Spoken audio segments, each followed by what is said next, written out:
तर आजच्या या मंगलमयी कार्यक्रमासाठी आपल्या विद्यालयाचे अध्यक्षस्थान म्हणून आपल्या सर्वांचे आवडते पर्यवेक्षक श्री प्रकाशजी काळे सर स्वीकारतील अशी मी त्यांना विनंती करतो। तसेच दंडे सर पर्यवेक्षक यांनाही मी विनंती करतो की त्यांनी आपलं स्थान स्वीकारावं आणि आजच्या या कार्यक्रमाचे प्रमुख वक्ते म्हणून श्री विष्णुपंत येडोजी जोगदंडे सर यांनी आपलं स्थान स्वीकारावं अशी मी त्यांना विनंती करतो।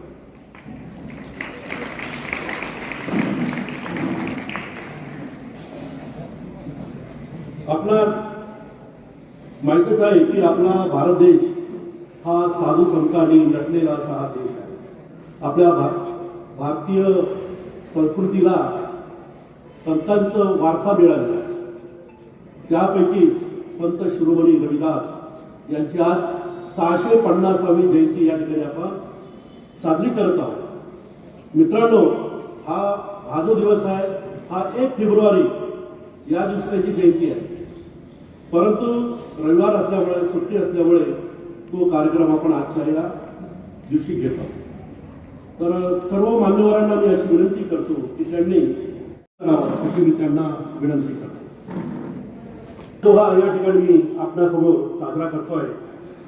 ऐसा चाहू राजमय जहां मिले सबन को अन्न, ऐसा चाहू राजमय जहां मिले सबन को अन्न, छोट बड़ो सब हम बसे रविदास रहे प्रसन्न, रविदास रहे प्रसन्न। याचा अर्थ असा आहे मित्रांनो, मैं ऐसा राज और ऐसा समाज चाहता हूं और उसकी ऐसी कल्पना करता हूं जहां सबको भोजन मिले, कोई छोटा या बड़ा न हो, सब मिलजुल कर रहे और मानवता प्रसन्न रहे। अशा प्रकारचा त्यांनी हा जो दुआ आहे हा आपल्या सर्व नवनिर्वाचित सभापती म्हणून त्यांच्याकडे जबाबदारी आलेली आहे। 8 दिवस स्वच्छता विभाग जोगदंडे सर, दंडे सर आणि प्रकाशजी काळे सर या ठिकाणी पूजन करत आहे। मी या ठिकाणी शब्द सुमनाने स्वागत करतो आणि छोट्याखानी कार्यक्रम असल्यामुळे मी जास्त वेळ न घेता आजच्या या कार्यक्रमाचे जे प्रमुख वक्ते श्री माननीय जोगदंडे सर यांना या ठिकाणी मी मार्गदर्शनासाठी आमंत्रित करतो। त्यापूर्वी एक संत रविदासजी महाराजांचा एक दुआ आहे, मन ही पूजा मन ही धूप, मन ही सेव सद स्वरूप, मन ही पूजा मन ही धूप, मन ही सेव सद स्वरूप। इसका अर्थ असा मित्रांनो, मेरे लिए तो मेरा निर्मल मन ही पूजा धूप और सब कुछ है। जब मन में बैर या लालच ना हो तो वह भगवान का निवास स्थान बन जाता हो। अशा प्रकारचा त्यांनी हा दोहा आपल्या सर्व समाजासाठी त्यांनी दिलेला आहे। मी जास्त वेळ न घेता पुढील आपले जे कार्यक्रमाचे अध्यक्ष आहेत श्री जोगदंडे सर यांना या ठिकाणी आमंत्रित करतो। श्री जोगदंडे सर।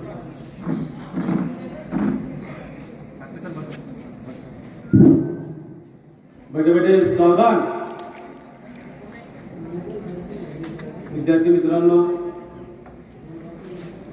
आजच्या आपल्या या कार्यक्रमाचे अध्यक्ष, आपल्या विद्यालयाचे पर्यवेक्षक आदरणीय प्रकाशजी काळे सर, तसेच आपल्या विद्यालयाचे पर्यवेक्षक आदरणीय श्रीपादजी दंडे सर, या कार्यक्रमाचे संयोजक संजयजी ठाकरे सर, तसेच उपस्थित सर्व विद्यार्थी, शिक्षक बंधू भगिनी, शिक्षक कर्मचारी,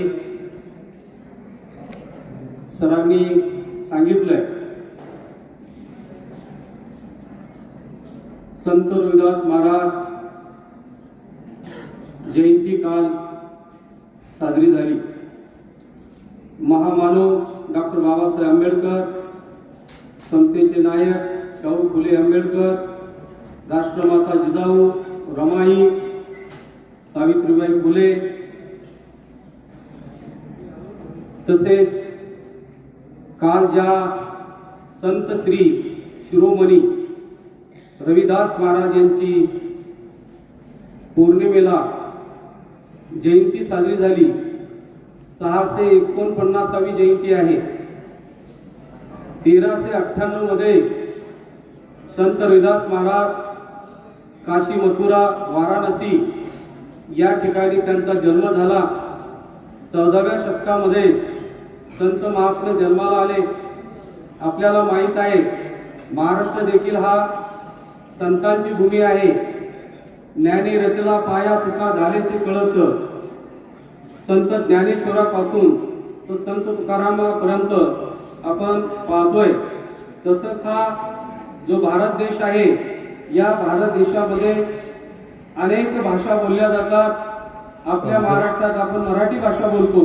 इतर राज्यामध्ये त्यांच्या वेगवेगळ्या भाषा असतात आणि वेगवेगळ्या भाषामध्ये हे संत वाङ्मय आपल्याला वाचायला ऐकायला मिळत असतं.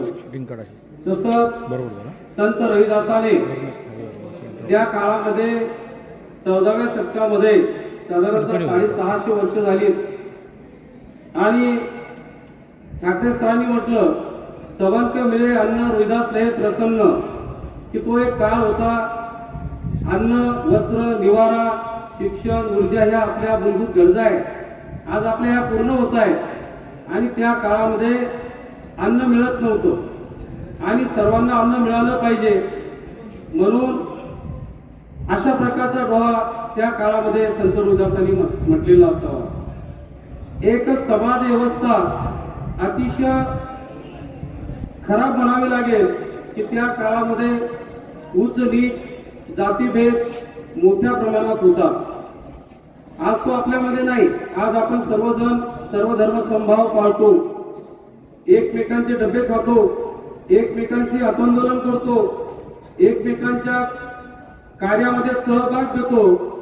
पण समाज व्यवस्था त्या काळची थोडीशी वेगळी होती आणि अशा या शूद्र जातीच्या सांभार समाजामध्ये जन्माला आलेल्या संत रविदासांनी संत कार्य आणि समाज प्रबोधनाचं काम केलंय. सांभार म्हणजे काय? चांगला भारतीय रहिवासी. सा म्हणजे चांगला, भा म्हणजे भारतीय आणि रहिवासी. चांगला भारतीय रहिवासी असा त्याचा अर्थ होतो. आणि संत रविदासांचं मन चंगा तो काटोक में गंगा. मन जर आपलं चांगलं असेल तर सगळ्या काही गोष्टी आपल्या मनाप्रमाणे होत असतात. आपलं जे अंतर्मन आहे हे आपलं अंतर्मन आपल्याला सांगत असतं. जसं माझ्या समोर तुम्ही सर्वजण बसलेला, किती लोक मनाने माझं हे ऐकतायत आणि किती लोक, किती मुलं खडे खेळतायत हे तुमचं मन तुम्हाला सांगतंय. बरोबर आहे. आणि आपल्या मनावर आपला जर ताबा असेल आणि आपल्या मनाला जर आपण जिंकायचं असेल तर मनाची एकाग्रता लागते आणि मनाची एकाग्रता जर तुम्ही निवडली तर तुमच्या शरीरावर, तुमच्या मनावर तुम्ही राज्य मिळवू शकता, हवं ते मिळवू शकता. त्यातून तुमचा आत्मविश्वास निर्माण होऊ शकतो आणि आत्मविश्वास निर्माण करण्याचं काम हे आपल्या स्वतःवर अवलंबून असतं. तर संत रविदासांचं मन चंगा तो काटोक में गंगा, वाराणसी काठी एकच उदाहरण सांगतो. वेळ मला कमी आहे, खूप काही बोललो पाहिजे, बोलण्यासारखं खूप आहे. काल दिवसभर मी पूर्ण जिल्हाभर संत रविदास महाराजांच्या जयंतीसाठी हजर होतो. महाराष्ट्र शासनाने आणि केंद्र शासनाने सुद्धा या जयंत्या साजऱ्या कराव्यात म्हणून सर्व शासकीय ऑफिस असतील, शाळा कॉलेज असतील यांना आदेश दिलेले. परंतु काल रविवार असल्यामुळे आज आपण संतांची जयंती या ठिकाणी आपण साजरी करतोय. तर जात हा शब्द आपल्यातून निघून गेला पाहिजे. जात आता वेगवेगळे प्राणी आहे, पक्षी आहे, त्यांच्यामध्ये जात असते. मानवामध्ये कोणती जात नाही. जसं घोडा आहे, बैल आहे, मांजर आहे, डुक्कर आहे, पशुमध्ये सुद्धा कोंबडी आहे, वेगवेगळे कबूतर आहे, त्याला आपण जात म्हणतो. पण मानव ही एकच जात आहे. भलाई आपल्या व्यवस्थेसाठी 12 बलुतेदार 18 पगड जाती या व्यवस्थेसाठी झाल्या. व्यवसायावरून आपल्या जाती निर्माण झाल्या आता कोणी कोणता व्यवसाय करतो असं काही नाही. पूर्वीच्या काळामध्ये ठराविक ग्रामीण भागामध्ये सुतार, लोहार, कुंभार, साळी, माळी, कोळी, तेली या जाती निर्माण झाल्या. या त्यांच्या पारंपरिक व्यवसायावरून या जाती निर्माण झाल्या. आज तर कोणताही धंदा कोणतीही जमातीचा माणूस करतो त्याला स्वातंत्र्य संविधानाने दिलेलं आहे, घटनेने दिलेलं आहे. आणि आपल्यामध्ये असलेले कौशल्य, आपल्यामध्ये असलेला गुण, आपल्यामध्ये असलेली क्षमता त्यानुसार आपण तो व्यवसाय करत असतो. असं काही नाही. आता चिखलीमध्ये पाहिलं किंवा बूट चप्पल कामगारांनी तयार करावं असं नाही. आपल्या चिखलीत गेलं ते पाटील बूट हाऊस आहे. वेल्डिंगचं काम एखाद्या लोहारांनी करावं असं नाही. ज्याच्याजवळ ती क्षमता असेल, आपल्या इथे MCC विभाग होतात, किमान कौशल्यावर आधारित प्रशिक्षण आपण देतो. त्यामध्ये ज्याला जे ब्युटी पार्लर असेल असं काही नाही, नावी समाजानेच केलं पाहिजे असं नाही. ज्याच्याजवळ कौशल्य असेल, क्षमता असेल, तो व्यवसाय करू शकतो. म्हणून सांगायचं तात्पर्य असं की संतांनी जे कार्य केलेलं आहे, संतांनी जे समाज उद्धाराचं काम केलेलं आहे, संतांचा आचार विचार आपण आपल्या अंगी बाळगला पाहिजे. तोच आचार विचार आपल्या जीवनामध्ये निश्चित कामी येऊ शकतो. म्हणून संत रोहिदासांचं ते मन में चंगा नदीच्या काठी बसले. आता पूर्वीचं लिहिलेलं लिखाण असेल, त्याच्यामध्ये चांबड्याची एक बांगडी तयार केली आणि सांगितलं 1 रुपया नदीमध्ये दर्शनासाठी वाराणसीला, काशीला एक भक्त चालला होता. आणि त्याने विचारलं, का हो या ठिकाणी तुम्ही हरिनाम करतायत, काशी मथुरेच्या दर्शनाला जात नाही का, तुमच्या जवळच आहे.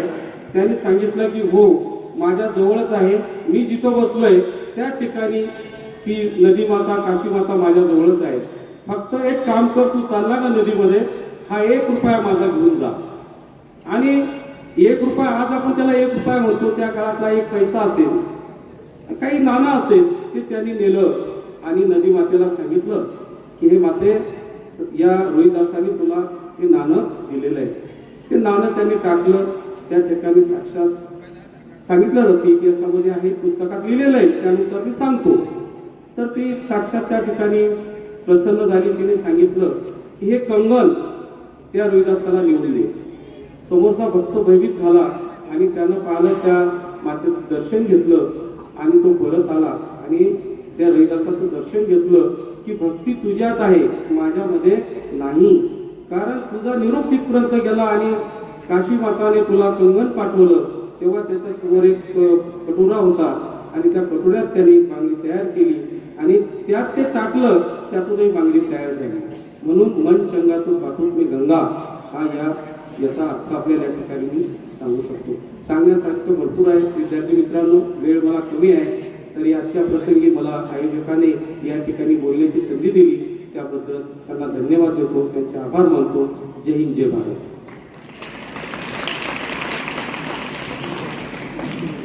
धन्यवाद जोगेंद्र सर.